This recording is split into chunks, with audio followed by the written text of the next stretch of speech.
Shalom lovers of God, senang rasanya kita bisa terus belajar dan merenungkan akan firman-Nya. Ada yang berkata kalau salib Kristus, salib Yesus itu adalah sebuah histori, sebuah masa lalu, sebuah sejarah. Benarkah? Ya benar. Salib Kristus itu kejadiannya masa lampau, sebuah sejarah. Tetapi ingat, salib Kristus juga berbicara tentang his story. Jadi bukan hanya sekedar history, tapi his story, yaitu cerita tentang kasihnya buat kita. Mau tahu kisahnya? Demikian kisahnya. Karena begitu besar kasih Allah akan dunia ini, sehingga ia telah mengaruniakan anaknya yang tunggal, supaya setiap orang yang percaya kepadanya tidak binasa, melainkan beroleh hidup yang kekal. Bagaimana Allah di dalam Yesus membuktikan akan kasih-Nya kepada manusia? Kalau tadi dikatakan kasih Allah begitu besar kepada kita manusia, kepada dunia ini, bagaimana Allah membuktikannya? Filipi 2 ayat yang ke-8 mencatat, dan dalam keadaan sebagai manusia, ia telah merendahkan dirinya dan taat sampai mati, bahkan sampai mati di kayu salib. Di situ dikatakan Yesus taat sampai mati. Apakah titik kalimatnya? Tidak, Bapak Ibu. Di situ dikatakan taat sampai mati, koma, bahkan sampai mati di kayu salib. Yesus buktikan kasih-Nya dengan menjadi manusia dan mati sebagai manusia dan mati untuk manusia. Renungkan ini lovers of God. Yesus tidak matinya sembarang tempat. Yesus tidak boleh mati sembarang tempat. Yesus matinya harus di kayu salib. Karenanya tadi Filipi 2 berkata taat sampai mati, pakai kalimatnya koma di situ Bapak Ibu. Taat sampai mati, bahkan sampai mati di kayu salib. Yesus matinya harus di kayu salib. Kenapa? Karena Yesus harus menjadi terkutuk menggantikan kita. Dia tetap bertahan dengan cucuran darah di sekujur tubuhnya, demi agar Yesus matinya di kayu salib. Karena Yesus matinya harus di kayu salib. Kenapa? Galatia 3 ayat yang ke-13 berkata, Kristus telah menebus kita dari kutuk hukum Taurat dengan jalan menjadi kutuk karena kita. Sebab ada tertulis, terkutuklah orang yang digantung pada kayu salib. Betul, Allah adalah kasih, tetapi ingat, Allah juga adil. Di dalam kasih-Nya ada unsur keadilannya. Dosa harus tetap dibayar. Dengan cara apa? Dengan cara ditebus dengan darah. Dan hanya darahnya lah yang dapat menebus dosa kita. Ibrani 9 ayat 22 mencatat, tanpa penumpahan darah tidak ada pengampunan. Ayat ini berbicara tidak ada pengampunan tanpa penumpahan darah. Ini bukan berarti Allah kita, Allah yang haus akan darah. Tetapi ketentuannya adalah pengampunan. Bicara pengampunan adalah bicara adanya darah. Darah apa? Darah yang menebus. Kenapa? Karena di dalam darah ada kehidupan, ada nyawa. Dosa bicara kematian. Hukuman dosa adalah maut.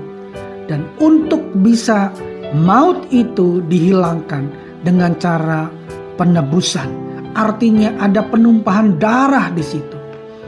Karenanya Yesus turun ke dunia menjadi manusia untuk mati di kayu salib, mati sebagai kita dan mati untuk kita. Setelah sekian lama dengan tubuh yang terluka parah, berdarah-darah, tergantung antara langit dan bumi, sampai pada akhirnya Yesus berkata, sudah selesai. Lalu ia menundukkan kepalanya dan menyerahkan nyawanya. Yesus berkata, sudah selesai, it is finished. Yesus sudah selesai di kayu salib untuk kita. Yesus sudah teleo di kayu salib untuk kita dan sebagai kita. Teleo artinya apa? Teleo artinya complete, selesai.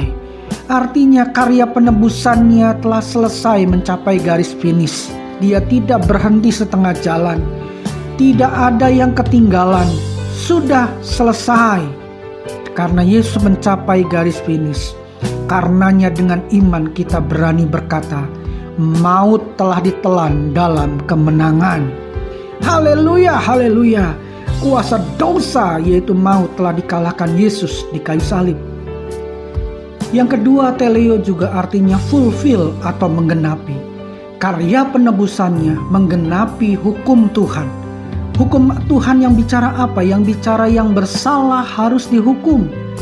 Lewat salib Yesus menjadi terhukum. Yesus menjadi terhukum bagi kita dan sebagai kita. Yang ketiga, teleo juga artinya debt has paid. Hutang dosa sudah dibayar. Karya penebusannya membayar hutang dosa kita di hadapannya. Yohanes 15 ayat yang ke-13 berkata, tidak ada kasih yang lebih besar daripada kasih seorang yang memberikan nyawanya untuk sahabat-sahabatnya. Karenanya mari renungkan ini lafaz of God. Untuk apa dia rela berpayah-payah menanggung itu semua?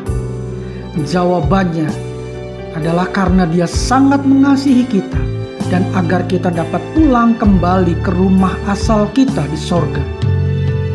Yohanes 14 ayat yang ketiga dengan jelas berkata, dan apabila aku telah pergi ke situ dan telah menyediakan tempat bagimu, aku akan datang kembali dan membawa kamu ke tempatku, supaya di tempat di mana aku berada, kata Yesus, kamu pun, yaitu kita, berada.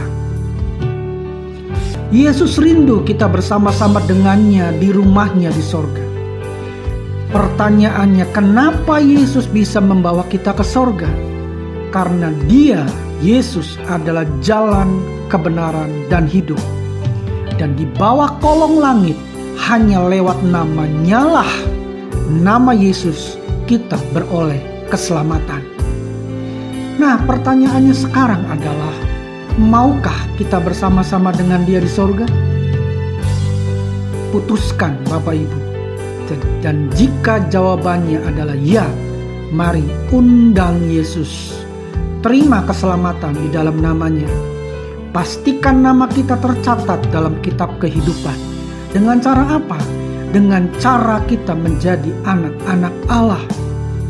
Yohanes 1 ayat yang ke-12 berkata, tetapi semua orang yang menerimanya diberinya kuasa supaya menjadi anak-anak Allah, yaitu mereka yang percaya dalam namanya.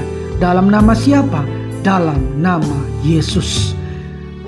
Ketika kita menjadi percaya dalam nama Yesus, maka kita menjadi anak-anak Allah.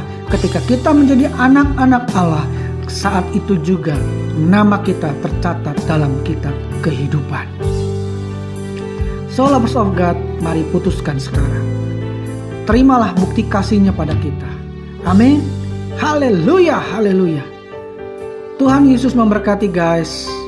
Dan ini manaku.